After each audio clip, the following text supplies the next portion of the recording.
খায়রুকুম মান বুক্কিরা বিল উনসা, তোমাদের মধ্যে ওই লোকটা বেশি কপালওয়ালা, ভাগ্যবান, যার প্রথম সন্তানটা কন্যা হয়।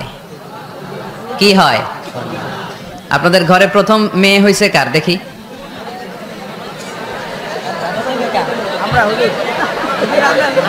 ঠিক আছে, মাশাআল্লাহ। হাত নামান, হাত নামান। ছোট বাচ্চারাও তুলছে হাত। ওরা ভাবছে অন্যরাও তুলছে, আমরাও তুলি।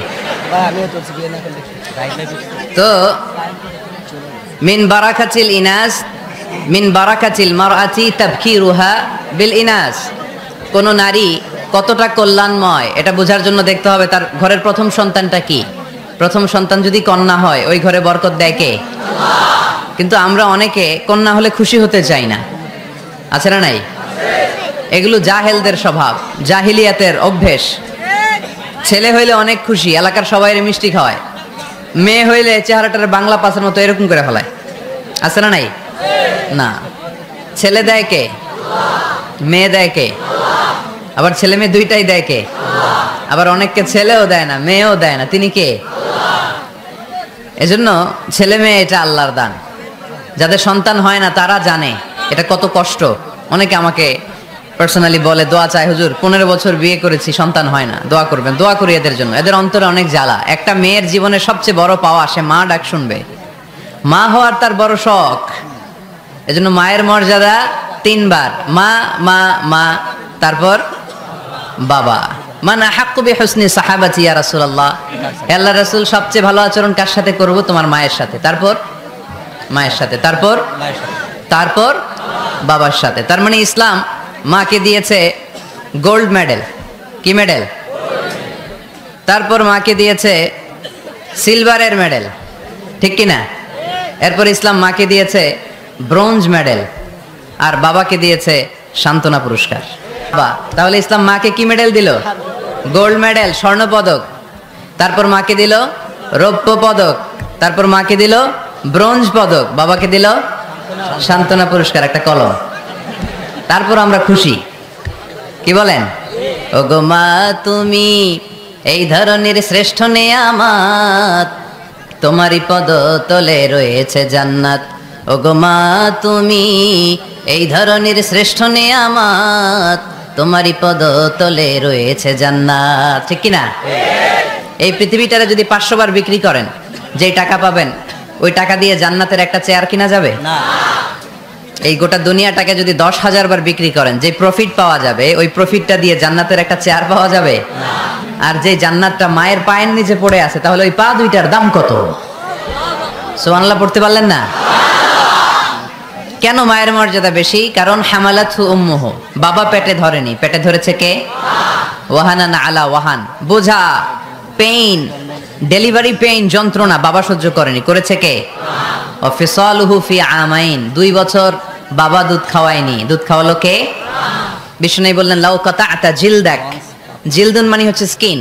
বিষ্ণু বললেন তোমার স্কিন, চামড়াগুলো কেটে কেটে রোদে শুকিয়ে যদি জুতা বানাও 2টা, আর ওই জুতাগুলো দিয়ে যদি মাকে উপহার দাও, যে মা আমার গায়ের চামড়া দিয়ে তোমাকে 2টো জুতা উপহার দিলাম, ওই জুতা পরেও যদি তোমার মা 1000 বছর হাঁটে, তাহলে ওই যে ছোটবেলায় কত লক্ষ ঢোক দুধ তুমি তোমার মায়ের বুক থেকে খেয়েছো, তার 1 ঢোক দুধের সুদ আদায় হবে না। মা মা মা, তারপরে বাবা। একটা কন্যা যখন আসে পৃথিবীতে, ইসলাম বলে ওই ঘরটা বরকতময়। এরপর যখন বড় হতে শুরু করে, ইসলাম বলে বাবা যদি এই মেয়েকে ভালো পাত্রের হাতে তুলে দেয়, বাবার জন্য জান্নাতের দরজাকে খুলে দেয় কে? আল্লাহ। তারপর সে যখন কারো বধূ হয়ে কারো ঘরে যায়, ইসলাম বলে খয়রুকুম খয়রুকুম লি আহলিহি, তোমাদের মধ্যে ওই ব্যক্তি আল্লাহর কাছে সেরা যে তার স্ত্রীর কাছে সেরা। কার কাছে সেরা? আপনি আল্লাহর কাছে পছন্দনীয় হতে হলে আগে আপনার স্ত্রীর কাছে পছন্দনীয় হতে হবে। আপনার স্ত্রী যদি আপনার A+ দেয়, আপনি আল্লাহর কাছেও, কথা বুঝে নাই বোধহয়। আপনার বউ যদি আপনারা দেয় A+, আল্লাহ দিবে কি? আপনার স্ত্রী যদি আপনারা দেয় A-, আল্লাহ দিবে কি? আপনার স্ত্রী যদি আপনারা F দেয়, F ওই যে ফেল, তো আল্লাহ কি দিবে? আজকে যে ভাবিরে ধরবেন, কি দিবা? কও কি দিবা? হ্যাঁ, ওই যে বিয়ে করে নাই তো A+। তো স্ত্রীদের সাথে বিষ্ণু ইসা ইসলাম অনেক খুনসুটি করতেন, অনেক ভালোবাসতেন স্ত্রীদেরকে। আম্মাজান খাদিজাতুল কুবরা আত-তাহেরা রাদিয়াল্লাহু তাআলা আনহাকে বিষ্ণু ঈসা ইসলাম এত ভালোবাসতেন, তিনি বলতেন রুজিকতু হুব্বাহা, আমি খাদিজার ভালোবাসাকে আল্লাহর পক্ষ থেকে রিজিক হিসেবে পেয়েছি। খাদিজাতুল কুবরা আত-তাহেরা রাদিয়াল্লাহু তাআলা আনহার ইন্তেকালের পরে উনি খাদিজাতুল কুবরা আত-তাহেরা রাদিয়াল্লাহু তাআলা আনহার বান্ধবীদের বাড়িতে কুরবানির গোশত হাদিয়া পাঠাতেন। আম্মাজান আয়েশার সামনে যখন তিনি বলতেন যে খাদিজা এমন ছিল, এমন ছিল, এমন ছিল, আম্মাজান আয়েশা রাদিয়াল্লাহু তাআলা আনহা রেগে যেতেন, বলতেন আমরা কত সুন্দরী, আমাদের কথা কন না কেন? ওই যে কত আগে আপনার প্রথম স্ত্রী, শুধু তার কথা বলেন কেন? বিষ্ণু বলতেন খাদিজা আমার দুঃখের দিনের সঙ্গিনী, তোমরা আমার সুখের দিনের সঙ্গিনী। সুবহানাল্লাহ পড়ো। একটা নারীকে আল্লাহ তাআলা আরশের উপর থেকে সালাম জানিয়েছেন, ওই নারীটার নাম হচ্ছে খাদিজা।